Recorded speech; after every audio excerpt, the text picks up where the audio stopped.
Welcome back to Real Estate with Mariah and Spence. Today we are going to be clearing up some confusion that is in the air about what is actually going on in the real estate market, because there is so much talk right now about the real estate market, and there's so many clickbaity headlines. And I know firsthand as a real estate agent, because I see and hear it affecting my clients. I have a couple of new buyers that I've been talking to this past week, and just from talking to clients, I can tell that these headlines are getting to people and they're not necessarily true. So you're going to hear the truth about the market. You don't need to be deceived or fooled by these headlines, because you're hearing it straight from two real estate agents who are listing homes and writing offers. Mm-hmm.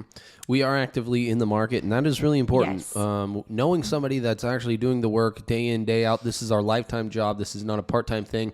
This is what Mariah and I do every day, and we actually get to feed the news to our local market, which is you guys, our audience, our viewers, our listeners. And if you're new today, click that subscribe button. We do weekly videos every week, and I believe a new video comes on every Wednesday. Is that accurate? Every Wednesday we talk all about real estate. And this is all uncut, unedited. You're getting raw footage, raw material. Whatever comes out of our mouth is generally what you get. So don't be offended if we end up saying something and we go back on it because we're like, whoa, that didn't make any sense.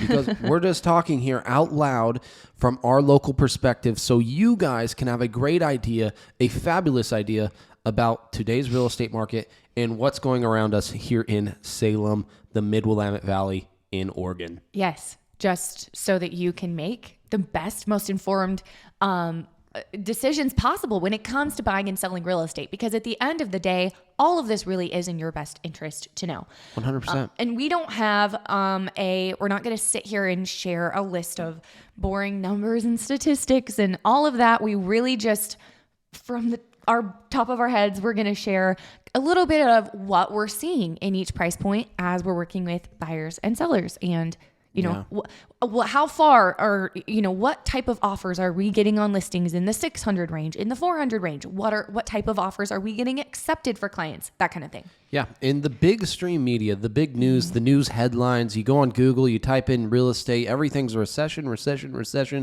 I have been doing our research. Mariah's been doing her research, and I'm sure you're doing your research as well.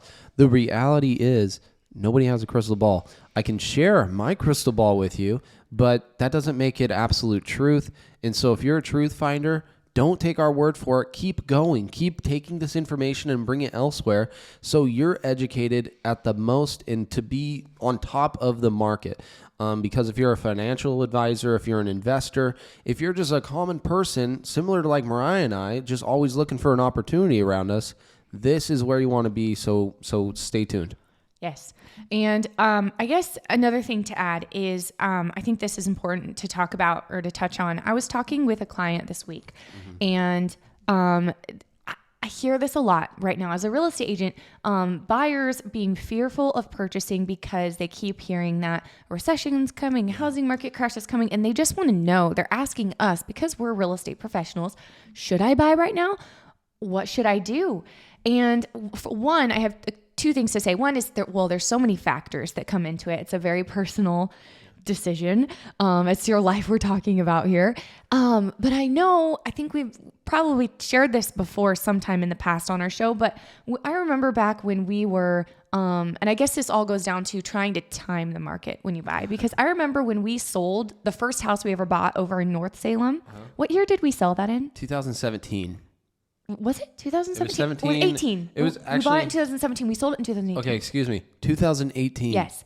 So we sold it back in 2018. The reason we sold it is because we were thinking we don't want to live there for another 5 years. And because we just wanted to be on a different side of town. And it was fine for then. But we were thinking the way everything is looking, prices are going to drop any minute. The market, this is the highest it's going to get for sure. We were so absolute. Yes. Sorry to cut you off, but we were like, for sure, there's no way we're going to get a better deal than we have right now. Yeah. And we thought that was a great deal. Yes. And we thought we need to sell this right now, or we are going to be, our thinking was if we don't sell it, there's a really good chance we will be stuck here for at least the next 5 years because prices are going to drop and we're going to have to wait it out, that type of thing. So to the buyers who are trying to time the recession or the market, because a recession doesn't even equal a housing market. Yeah. You just can't. So there's that. And then secondly, to go along with this, sorry if I'm talking too much. No, you're good. This is awesome. It's kind of off topic. This is what this show's all about. Yeah. Okay. So the second thing to say about that is you have to do what's best for you. And by that, I mean, okay, take a look at your current situation. Are you renting? What are you paying for rent? How big is your, the space? Is it big enough for your family? Okay. So the house that you're going to be purchasing, is that the monthly payment the same or less than your rent? Okay, there's that. Do you like the space as much or better than the place you're renting? Okay, then it's probably a good idea. You can't just, as long as the numbers make sense, you really can't time the market. So that's the point I'm trying to get across. But yeah, no, there's two tough. sides to every story, though. Yeah. I know individuals that have rented their whole lives and they have no, motivation to purchase a home ever. And that's totally fine. They're comfortable. And there's been houses that live with full families and everybody pitches in, and that's a rental situation. Right. And they have no, not awareness, but motivation to buy. And personalities are always different. But if you do see yourself investing or purchasing a home over the next 5 years, I would not count yourself out in a market such as this one, because all we hear about is interest rates and how high the housing market is. What you need to realize is how affordable really is it for you. And you do not know that until you go talk to a lender, get pre-qualified, or just share your financials with a lender and they give you a quick estimate of what you could afford or what your monthly payment actually looks like. You could be surprising yourself. Yeah, totally. I agree. You really got to talk to a lender or nothing is real. It's not realistic. Yeah. Have we even jumped into the show yet today? This was a really long intro, but it's all relevant to what we're talking about. It's totally all relevant. of it is. Yeah. Okay. So Spencer, do you, I guess to start off, what are you seeing with your, the homes recently that you've listed? Okay. Or the offers you've written that are getting accepted? Yeah, so there's two different sides. There's the listing side and the buyer side. I'm going to talk about the listing side. So different personalities. I'm dealing with sellers during this conversation with you guys right now. Sellers are wanting, obviously, the most money possible for their home. Buyers are always wanting to make a deal. Those are, if you're looking on video, these are quotes. Quotations. Let's make a deal. So our job is to make the seller the most money. The buyer's agent's job is to get the best deal for the buyer. Mm-hmm. Sellers' conversations with me usually go, well, I think my home's worth this. And so then we have to realistically price a home to where it's going to appraise and it's actually going to sell and find a ready, willing, and able buyer.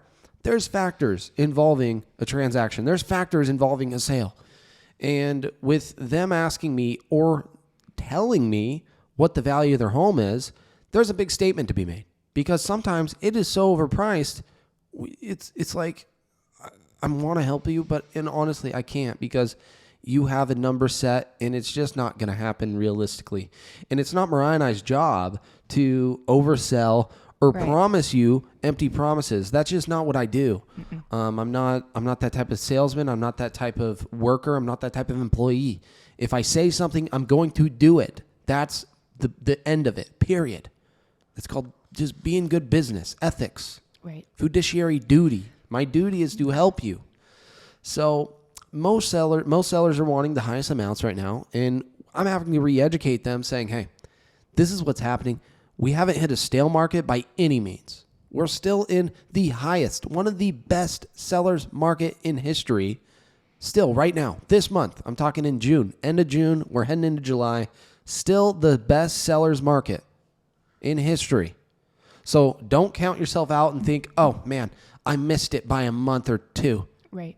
You haven't missed anything. The difference is you have to be a little bit more patient. You have to rely on the realtor that you're hiring to sell the home for you. And that's what we're doing. Oh, sorry. Can I add something? Yeah. I don't want to interrupt. No, you if please you're on go.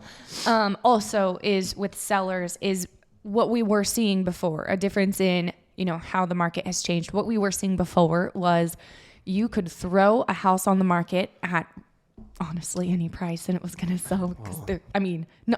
Within reason. Within reason, but it wasn't reasonable. No, I don't even want to say within reason because a lot of it didn't seem like there was much reason at all. And what I'm trying to say is you could grossly overprice a listing and it was okay. And now it's just not as much the case. So you can really mess it up. Yes. I've been seeing a lot of brokers honestly mess up their Yes. listings, their sellers. Yes. They're messing up their timelines Yes. because they're cutting themselves short. I've seen so many price reductions on homes that we sold or even wrote offers on, accepted offers, closed on. Yeah. Those have had 2, 3 price reductions at $10,000, $20,000 increments. Yeah. That is losing sellers so much money because they've outpriced themselves, they're overlooked, they're 60, 70 days on market now, and then they're going to get the expired list, and I'm going to be calling them and taking the listing at a different number. Right. And they ask me why. That is the process as to why you want to work with a good listing agent.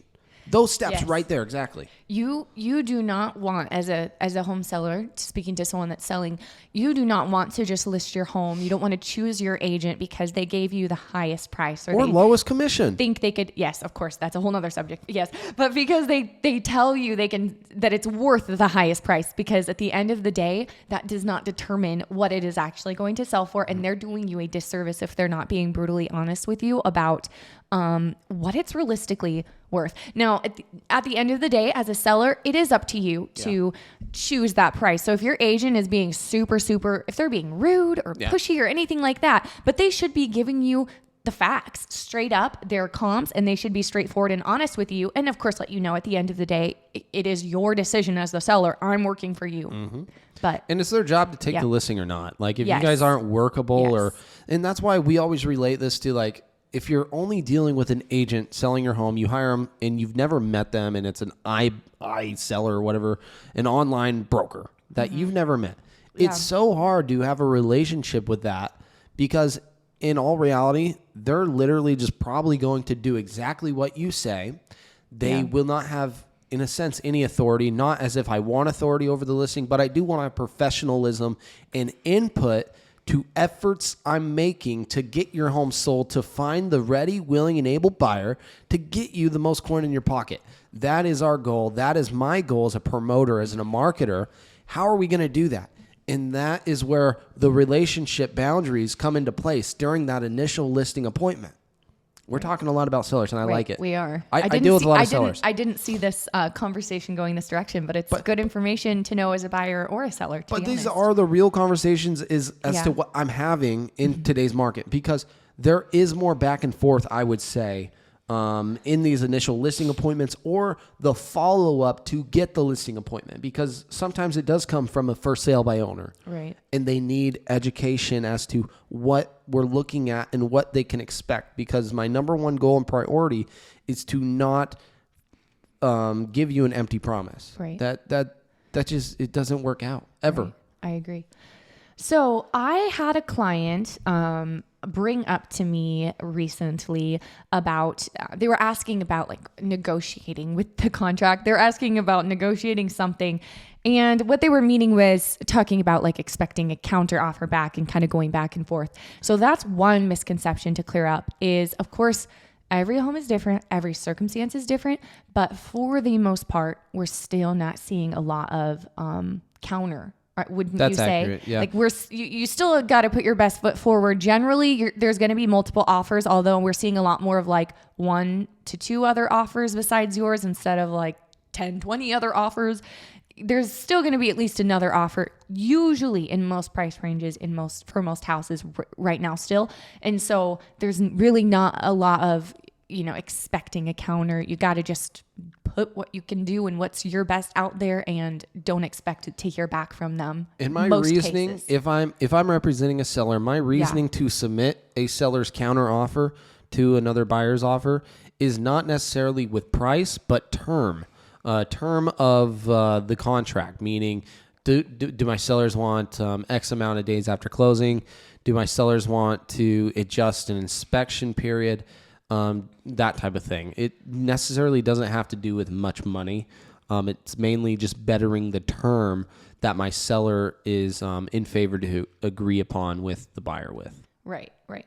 Another thing that I don't know about you, but I am seeing, because I know, okay, if you would have talked to me 6 months ago, a year ago especially, I would have said, we really advise against escalation clauses right now because we're just not seeing a lot of them. I've written 2 offers this week that both included escalation clauses, and both of the multiple offer situations. So we weren't the only offers with escalation clauses. So I'm starting to see a little bit more of that, and people utilize that maybe because it's still competitive, but it's not so cutthroat that it's like, 50 grand over, clean, nothing, appraisal gap. Like, it's not quite like that. If you're only competing against 1-2 other offers, I think an escalation clause is a great service to provide for your buyer. Yes. Me as a listing agent on a lot of the sales contracts, I do not see many escalation clauses. Oh, really? I used to see them a little bit more a year and a half ago even.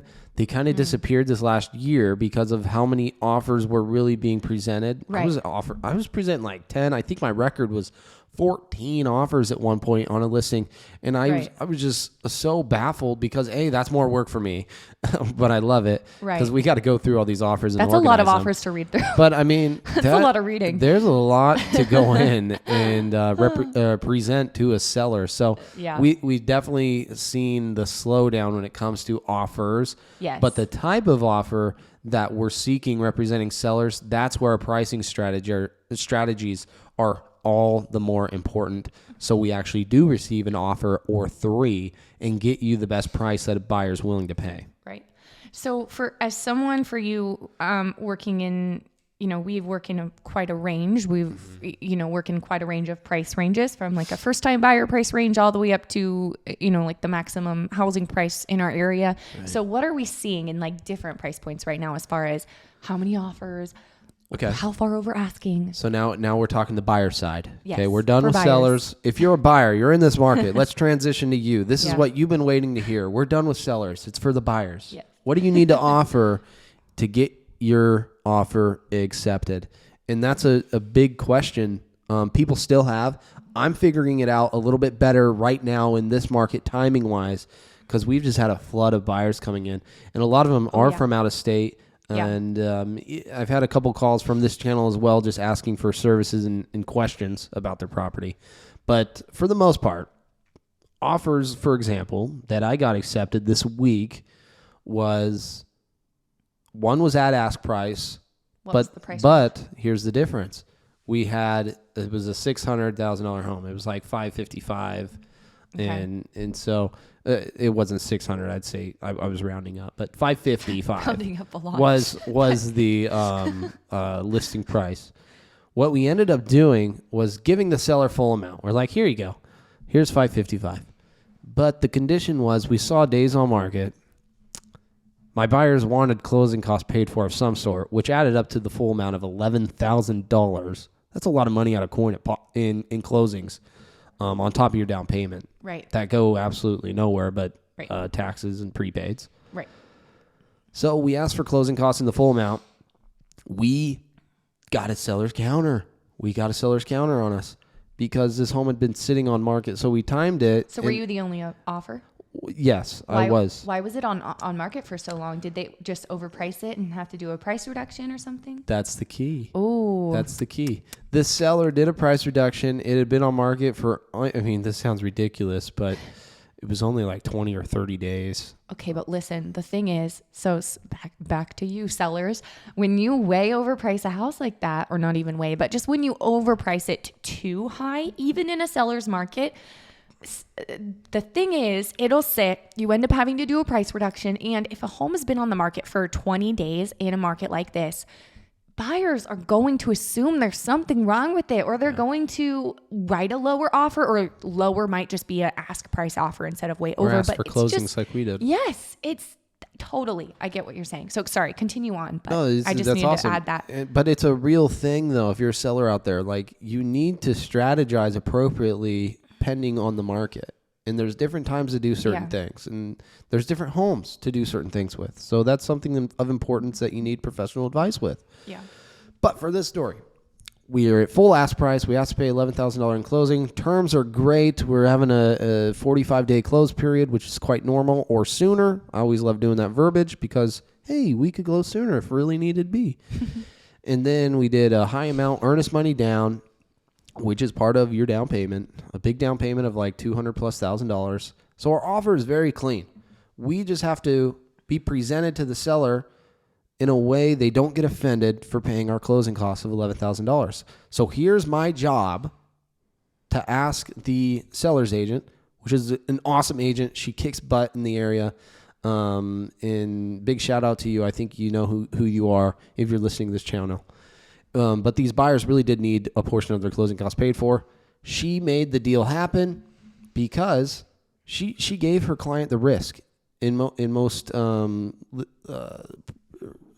when she's presenting our listing, she probably gave the option to the client and the risk as to if we don't accept this, we're probably going to do another $5,000 price reduction or even a $10,000 price reduction.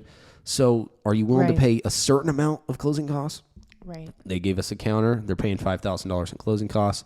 Now we're in escrow and under contract with an August closing date. And these sellers aren't missing out on a market that could go down. It could go up, or it could stay stagnant. There's no real crystal ball at this point. Anyway, sorry, I was going to say something about the market, but I don't want to anymore. So this was like working on both ends. You never know what you get though, because some sellers will just say no and move on. And if my buyers weren't okay with that, we have to move on as well and start a new deal elsewhere. Right. But the question I have for my clients and buyers I'm representing is it worth losing for asking for a fridge? Is it worth losing when you ask for, an item or closing costs? Right. Is it worth losing $2,000 under ask price? Right.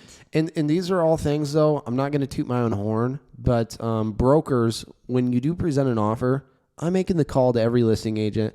I'm trying to get as much information about the property so I can write the best offer that has an opportunity to get accepted, because I'm not wanting to lowball anybody. I'm not wanting to waste money or time for my buyers.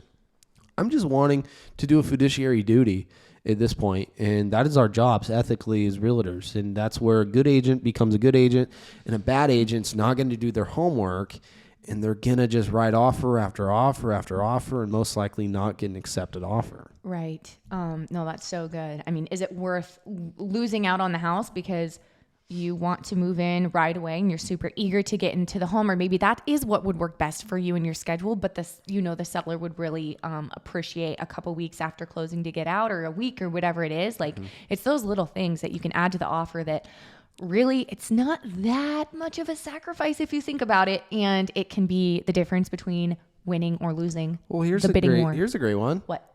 Winning or losing an offer over a home warranty. Oh my goodness. There's 3 other offers already in, and I told him this. I'm representing a seller. I said, hey, I have 3 offers. He writes me an offer. It's a cash offer, but the money's not there because he's asking for certain items because they're cash. Everybody with cash thinks cash is king. I can do what I want. Well, not in this case, because unfortunately for them, these items that they were wanting in the home were super important to the seller. They figured, in the way the seller thought of this when I was presenting, and I tried my best to present it as well as possible, they're like, well, I'm going to be losing this much $1,000 on leaving these items, and they're asking me to pay a home warranty. So now they're insulted over $350. Right. And they didn't select that offer. They went with a different one at the same amount, but it has a loan and better terms. So it could be something as little as asking for a home warranty. Right. But that's why you ask the seller's agent. If you're wanting to ask a home warranty or particular items, ask them on the phone before including it in an offer. Yes. And that's what I mean, having a good agent versus a bad agent. That was a bad agent on that day. Right. No, that's true. And in the home warranty, if you're a buyer and you're curious, because I've had this question asked to me recently from a buyer, if you're curious about this, you can add a home warranty It doesn't have to be paid for by the seller. You can pay for it at closing, or you don't even have to include it in the deal or whatever. You can add it 5 years down the road whenever you want. When you're owning that house, you can just add it on. So that's something you can do if you decide to at any point. Here's a pro tip. What? Exclude the home warranty from the offer. Do your inspection period. Inspection goes south. Ask for the home warranty to be paid for negotiating. Yeah, that's Do a that. great idea. It's Great. so simple. I've done that before and it saved a deal. Yep. Yeah. Yep. Somebody's going to step up and pay it. Yeah. Yes. Guarantee I would. Mm-hmm. As an agent, yeah, there's a lot of things we can do to help if we need to save the deal. Okay. What do you got, though, for a buyer's stance? I think I did a lot of storytelling today, but those are real examples. What do you got, Mariah? Right. Anything that you've been seeing? Okay, How to get an offer accepted? So here's what I'm seeing, just to kind of put it all in like a more broad nutshell, I guess you could say. Mm-hmm. Misconception is that we're seeing things slow down quite a bit. We are seeing things slow down, but it's still, like we said, it's still competitive and you still need to put your best foot forward, and it is still a seller's market. So the price ranges that we're seeing a little bit more of a slowdown where you can get an offer that's, just simply full price instead of over asking price accepted are generally going to be, like you said, $550 and over. Yeah, let's talk about, that's important. Let's talk about pricing categories. So that is what I'm seeing in those price points. 700,000. Okay. It's not generally, unless there's just this unicorn home that everyone wants. But when we're talking the 400,000 price mark, we still need to be riding quite a bit over asking from what I've seen, because I've written some offers in that price point recently, and, expect maybe, 30, 40 over asking depending on the home. If you're right about 400,000, that's what I'm seeing right now. But my one key thing is, don't assume you're going to be paying 30, 40,000 over ask price on a $400,000 loan. Let your broker, after you figure out whether you want it or not, get more details on it. Every client of mine, after the showing, if we write an offer or want to write an offer, they always ask me, hey, Spence, what do you think would be a good offer we could get accepted at?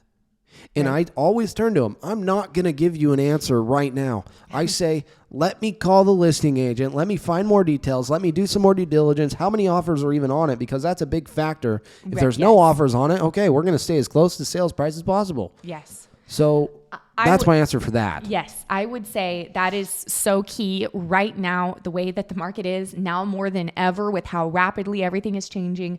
Having your agent call, as the buyer, having your buyer's agent call the listing agent and talk to them about, how many other offers are there, the seller's motivation, and just to get a feel. Sometimes they're not really wanting to talk and they don't really give you any insight, which kind of sucks. And no, they cannot tell you, because I get asked a lot, can we know what the other offers are? Like, you cannot. Unfortunately, there's no way to know, or things would just get crazy. But they can't lie to me. They can't tell me a fictional story of 5 offers when there's no offers. Right. But they cannot tell us, so they have to be truthful and honest and apply by code, but they cannot tell us the price or information of any of these other offers. But sometimes you can definitely get some information that helps give insight on, how to get your offer accepted. Like I said about, the seller needing time after closing. I did that this week. That was something that was important to the seller, and we did write that. And I look at it honestly as an opportunity for me to get together with another agent, create a relationship. Mm-hmm. Because in a scenario that needs be, my relationship with somebody could save a deal. Mm-hmm.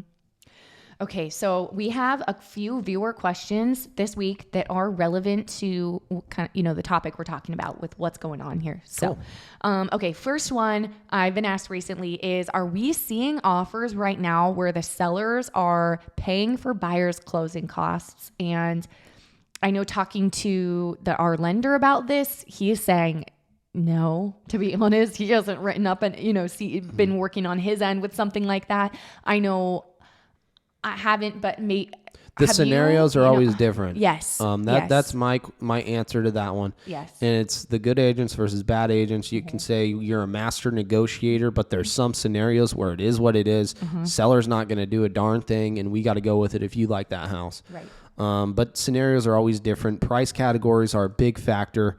And I mean, I have been seeing more posts, more comments about closing costs being paid for. For instance, in my story, we got our closing costs, a portion, not all of them, but a portion paid for. And that, in a sense, saves my buyer thousands of dollars.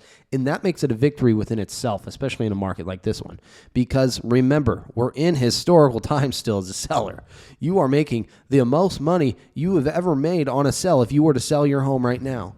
So with that being said, I think paying for a couple $1,000s in closing costs in uncertain times in some sales is worth it, certainly. And that's a conversation to be had with a broker. Okay. So the next question is, what happens if my offer gets put into backup position? I just had a client's offer get put into backup position this morning. So basically, what that means is you will have the first choice to open escrow and begin the closing process on that home, be purchasing it, if for some reason something falls through with the buyer that was accepted. So you're basically next in line. Now, you can still look at houses and make offers when you're in backup position on a home. And if you find something you like better, or simply if you just change your mind, you don't have to go, you can back out of backup position. You don't have to go forward with it. So that's just kind of the gist of it. Backup position is sometimes a great position to be in. Yeah. Coming in second. If you ain't first, you're last. Ricky Bobby. Okay. Last question is, I'm going to be purchasing a home out of state. Do I need to plan to get off work to fly down to the state I'm purchasing in for closing? Great question. No. So in this wonderful world we live in today in 2022, you can sign. It is wonderful. Wherever you're at. I had a client a few months back sign. They were in Norway. We sold their condo in Portland. They live in Norway, outside of Oslo, and they never came down here during the sale, during the process. We did everything, hands off. And can you imagine? They signed in Norway. And so we're able to arrange either for you to sign at the nearest branch of where we're signing or a notary. I've had someone ask, can you DocuSign it? No, we can't DocuSign it because that. Can we DocuSign it? No, can they DocuSign it? That could be very illegal, but we can arrange for it to happen. So you do not need to come down here. You'll get an official notary sent to your door if needed, or a meeting spot, Yes. depending on locations. And that's why we have really put together the best team. Yes. I have the best team behind us at Veterans Crawford Realty. And this is through all experienced transactions, experienced deals, negotiating. I'm not a master negotiator, but I am a master negotiator in my mind. So I'll let you take that however you want. But what I'm trying to say is we tried and we have created opportunity for you, whether you're a seller, whether you're a buyer, to be put in the right positions at the right time to make you the most money or even save you the most money. And that's the cool part working with Veterans Crawford Realty. Right. Yep. You said it all. All right. You have anything else to add before we wrap up? That's it. I wouldn't let the headlines fear. I wouldn't let the headlines scare you. In fact, after this video, go Google, go do your own research, see what's going on around you in each neighborhood. And I have a really cool system. It's called HomeBot. If you want to know what your area, location, or home value is worth, I've paid into a really cool system. So all you have to do is drop a comment, maybe a phone number. No, don't comment your phone number. How would they contact us, Mariah? What's the best way to contact us? Oh, to reach out? Yeah. Okay, the best way to contact us is through our website or shoot us an email. Our website is veteranscrawfordrealty.com. And of course, that'll all be in the description below, so you can find that. Cool. So that's how you're going to find us, and an email to email me some information, and I can set you up with that system absolutely free for you. It's a resource I pay for my current and future clients. If we're not working with you now, you're a future client. So thank you for investing for absolutely nothing with Veterans Crawford Realty. Yes. And one more quick plug. If you are thinking about buying or selling real estate in Salem, Oregon, or anywhere in the surrounding areas, we would love to work with you. And if you're watching this video, because I know not all of our viewers are local, and you are in another part of the country, and you're thinking about buying or selling, contact us if you do not have an agent. We have connections to top agents who can get the job done for you, and we can help set you up with someone in your area. So we will see you next week.